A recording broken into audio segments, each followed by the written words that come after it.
Baik, Assalamualaikum warahmatullahi wabarakatuh. Perkenalkan, nama saya Rita Sari, NPM saya 2486206044. Baik, bismillahirrahmanirrahim. Alhamdulillahirrabbilalamin. Wassalatu wassalamu ala asrofil anbiya'i wal mursalin wa ala alihi washabihi ajma'in, amma ba'du. Yang pertama-tama dan yang paling utama yang saya hormati Bapak Rohmani selaku dosen pengampu pengantar dasar IPA kelas rendah. Di sini saya akan menjelaskan presentasi individu pada materi yang akan saya sampaikan adalah sistem pernapasan pada manusia.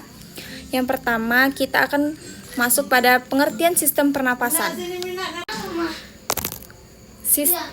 Sistem pernapasan adalah sistem organ dalam tubuh manusia yang berfungsi untuk mengambil oksigen O2 dari udara dan mengeluarkan karbon dioksida CO2. Sebagai hasil sisa metabolisme, proses ini disebut dengan respirasi. Tujuan utama sistem pernapasan yang pertama, memasukkan oksigen ke dalam tubuh, mengeluarkan karbon dioksida dari dalam tubuh.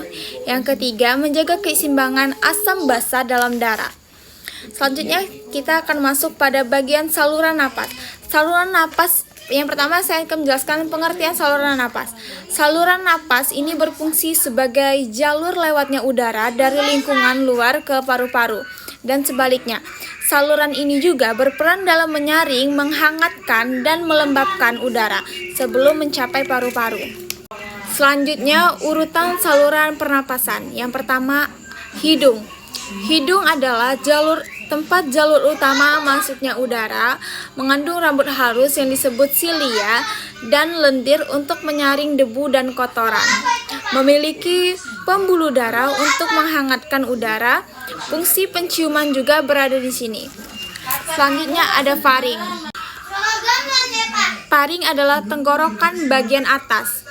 Persimpangan antara saluran napas, trankea, dan saluran makanan esofagus menyalurkan udara dari hidung ke laring. Laring adalah pangkal tenggorokan. Pangkal tenggorokan yang mengandung pita suara berperan dalam pembentukan suara, dilengkapi dengan epiglotis, yaitu katup yang menutup laring saat menelan agar makanan tidak masuk ke paru-paru.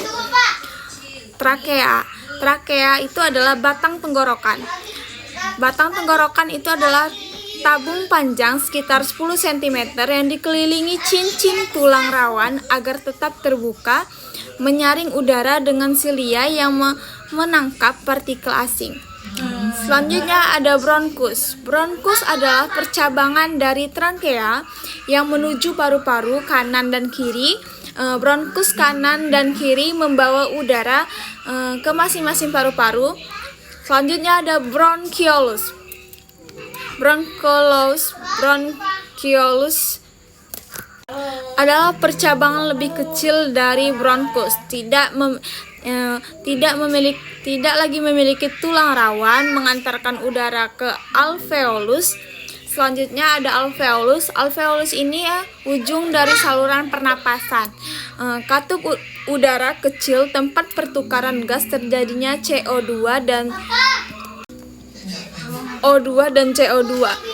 Dinding tipis dan dikelilingi pembuluh darah kapiler. Fungsi utama saluran nafas menyalurkan udara dari luar ke paru-paru, menyaring, melembabkan, dan menghangatkan udara, menjaga agar partikel asing tidak masuk ke paru-paru. Selanjutnya ada paru-paru atau pulmo. Paru-paru adalah organ utama dalam sistem pernapasan yang berfungsi untuk melakukan pertukaran gas, oksigen, dan karbon dioksida melalui letak dan strukturnya terletak di dalam rongga dada, dilindungi oleh tulang rusuk. Terdapat 2 buah paru-paru. Paru-paru kanan terdiri dari 3 lobus, paru-paru kiri terdiri dari 2 lobus, karena memberi ruang untuk jantung. Dibungkus oleh selaput pleura, yaitu 2 lapisan membran yang melindungi paru-paru dan meminimalkan gesekan saat bernapas.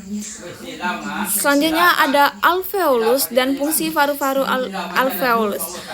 Paru-paru terdiri dari jutaan alveolus. kantung udara kecil. Setiap alveolus dikelilingi oleh pembuluh darah kapiler. Disinilah pertukaran gas oksigen O2 udara masuk ke dalam darah. Karbon dioksida CO2 dari darah keluar ke udara dan dikeluarkan saat ekspirasi. Fungsi paru-paru, pertukaran gas O2 dan CO2, menyaring udara dari partikel asing dan mikroorganisme, mengatur pH darah dengan membuang CO2, menyediakan melalui getaran pita suara.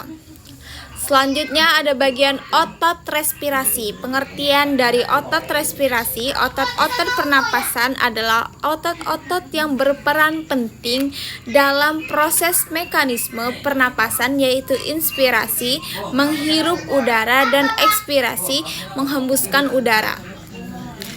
Yang pertama ada jenis otot respirasi. Yang pertama ada otot diafragma. Otot utama dalam pernapasan.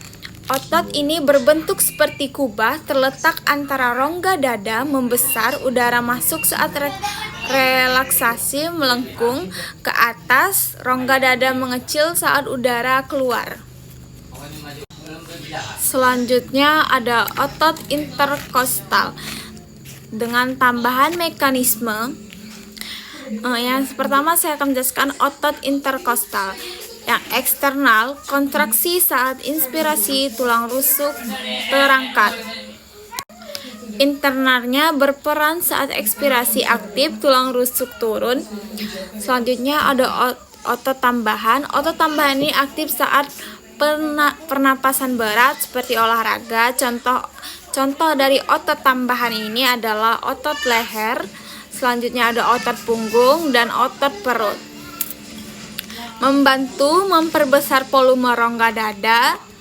Selanjutnya saya akan menjelaskan mekanisme pernapasan. Inspirasi, otot diafragma dan otot interkostal berkontraksi, rongga dada membesar, udara masuk. Ekspirasi otot relaksasi, rongga dada mengecil, udara keluar. Selanjutnya ada kesimpulan dari sistem pernapasan ini. Sistem pernapasan terdiri dari saluran napas, paru-paru, dan otot respirasi. Saluran napas ini membawa proses udara ke paru-paru menjadi tempat pertukaran gas dan otot respirasi mengatur mekanisme keluar masuk udara. Ketiganya ini bekerja sama secara terkondisikan agar tubuh mendapat oksigen dan membuang karbon dioksida secara efisien.